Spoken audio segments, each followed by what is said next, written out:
Olá, o meu nome é João Gonçalves, sou coach na SIC Nutrition e hoje venho dar continuidade ao vídeo da semana passada. Se não tiveste a oportunidade de ver, deixo o link aqui por cima para que possas visualizar o vídeo, onde falei um pouco sobre o índice glicémico e sobre as escolhas dos hidratos de carbono. E deixei-te uma pergunta: será que as calorias e os alimentos são todos iguais? E é disso que vamos falar hoje. Hoje em dia, quando abrimos as nossas redes sociais, Facebook, Instagram ou outra, é muito fácil detectar alguns padrões de extremismo. Ora são pessoas que proclamam que só se pode comer frango, batata doce e pescada, ora são pessoas que proclamam que temos que ser super flexíveis e comer o que é que nos apeteça, e é importante percebermos uma coisa: em que lado é que nós devemos estar e será que devemos estar a algum destes lados? E para isso também é importante percebermos realmente o que é que são as calorias e se elas são realmente todas iguais ou não. E o que é que normalmente acontece em muitas destas abordagens?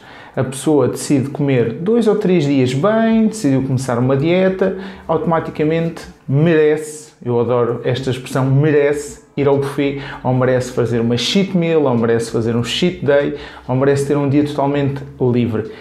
Este vídeo mostra exatamente aquilo que eu imagino quando ouço um discurso deste tipo.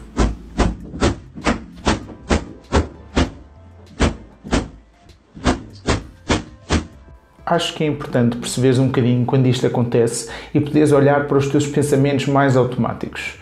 Se és daquele tipo de pessoas que pensa: eu fiz A, logo mereço B, porquê é que será que mereces? Será que portaste bem na dieta 2 ou 3 dias mereces ter um dia inteiro que vai contra os teus objetivos? Será que os resultados que vais obter de estar a cumprir aquilo que delineaste muito bem não é suficiente?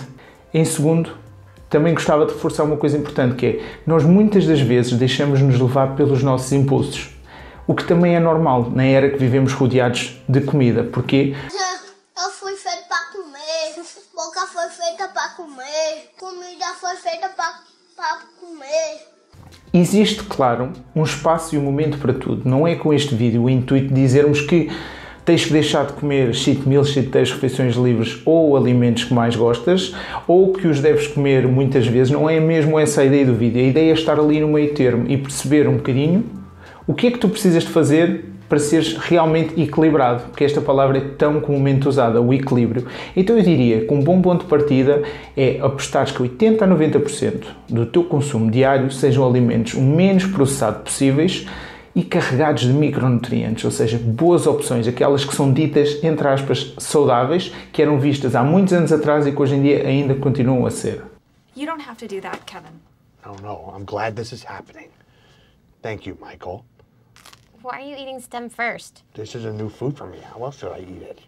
Here you go. Open into the hanger. There you go. Michael. Yep, eat it. Put it in your mouth and just eat it. Take a God, big... I hate it. I don't care whether you hate it. You said you'd do it. All right. Michael. Eat it. Eat it.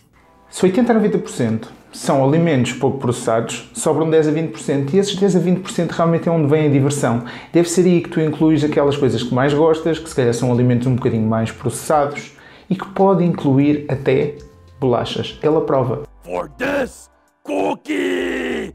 Nom, nom, nom, nom. Oh, nom, nom, nom, nom, nom, nom. Mas imagina que tu gostas de viver no fio da navalha e decides testar ao máximo a flexibilidade da dieta e simplesmente focar-te em cumprir as macros, e que decides incluir o que quer que te apeteça nas tuas macros para atingir o teu total diário. Porquê? Porque tu achas que as calorias são todas iguais. Antes de avançarmos para dados mais detalhados, recolhidos no terreno, digamos assim, que vem mesmo de estudos, alguns factos importantes. 1. Todas as comidas têm calorias. Todos os alimentos que consumimos têm um dispêndio energético para fazermos a digestão e absorção desses mesmos nutrientes. É aproximadamente 10% do nosso dispêndio calórico diário, que é chamado TEF, ou seja, efeito termogénico dos alimentos. Terceiro facto: nem todos os alimentos, nem todos os macronutrientes gastam o mesmo para ser digeridos e absorvidos no nosso corpo. Por exemplo, a proteína consome cerca de 20 a 30% durante a sua digestão e a sua absorção, os hidratos consomem cerca de 5 a 10% e as gorduras consomem cerca de 0 a 3% durante a digestão deste macronutriente. Até agora, o que eu falei foi mais relacionado com a digestão de cada macro individualmente, mas quando nós comemos algo, normalmente são refeições compostas, que têm mais do que um macronutriente, e aí a própria fonte dos alimentos também implica e muda a forma como os mesmos são digeridos e quantas calorias são consumidas para a sua digestão. Neste estudo, no qual eu te vou deixar no link na descrição, foi comparada a digestão de uma refeição composta por alimentos minimamente processados, ou seja, o mínimo possível, com uma refeição altamente processada, e foi concluído que durante uma refeição altamente processada é possível consumir até menos 50% do efeito térmico para a digestão comparativamente com uma refeição não processada. Ou seja, quando escolhes um alimento super fast food, mesmo que as calorias sejam as mesmas, é possível que durante a digestão gastes menos 50% das calorias do que se fosse uma opção, digamos, entre aspas, novamente, mais saudável. Vou-me focar um bocadinho mais no estudo em questão. O que é que foi comparado? Foram comparados então dois tipos de refeições, ambas com aproximadamente 800 calorias. A refeição mais processada era composta por pão branco e com um queijo processado, ou seja, o género daquele queijo fundido, que parece tudo menos queijo. Foi comparado com uma refeição que era composta por pão integral multissereais com um queijo mais normal, que era o queijo cheddar. Na refeição que era composta por alimentos o menos processado possível, foram gastas cerca de 140 calorias para fazer a digestão dessa refeição. Enquanto na refeição de alimentos mais processados, foram apenas consumidas cerca de 73 calorias, ou seja, aproximadamente metade. E estamos a comparar uma refeição. Se imaginares 3 refeições destas ao longo do dia, pode ter um impacto bastante grande a nível da energia que é gasta para fazer a digestão destes alimentos. Logo, as calorias não são todas iguais.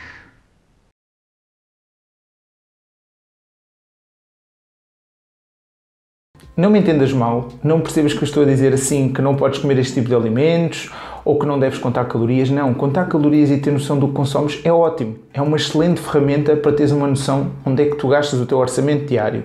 No entanto, pode afetar um bocadinho as tuas expectativas. Imagina que para o mesmo saldo decides gastar em alimentos menos processados, o que vai acontecer ao fim do dia é que vais ter um consumo real, entre aspas, ou seja, vais ter um dispêndio energético maior, porque gastas mais energia a fazer digestão, logo ao fim da semana é possível que queimes mais calorias e que seja um potencial maior para perderes peso. Se ficaste confuso com a parte do metabolismo e do dispêndio calórico, vou deixar também na descrição um link para um artigo do nosso blog, onde explicamos a chamada pirâmide do metabolismo, onde vamos passo a passo explicar onde é que gastas energia no teu dia-a-dia. Então, resumindo, concluindo e baralhando. Primeiro ponto, contar calorias é ótimo, mas contar apenas as calorias que consomes sem perceberes o que consomes é insuficiente. Segundo ponto, se queres garantir que fazes boas escolhas e uma boa gestão do teu budget diário, digamos assim, tenta que 80 a 90% da tua alimentação sejam alimentos o menos processado possível. Terceiro ponto, está tudo ok em comeres alguns alimentos processados, desde que uses, claro, moderação. Se gostaste deste tipo de conteúdo, deixa o teu gosto, subscreve o canal, ativa o sininho para seres o primeiro a receber as notificações e partilha com os teus amigos para eles perceberem que uma caloria nem sempre é a mesma caloria. E por último, não te esqueças de descomplicar. Agora eu vou dizer assim, porque eu depois vou pôr uns slow motions e uns a gozar. Vamos lá, vamos finalizar o vídeo em 3, 2, 1, ação.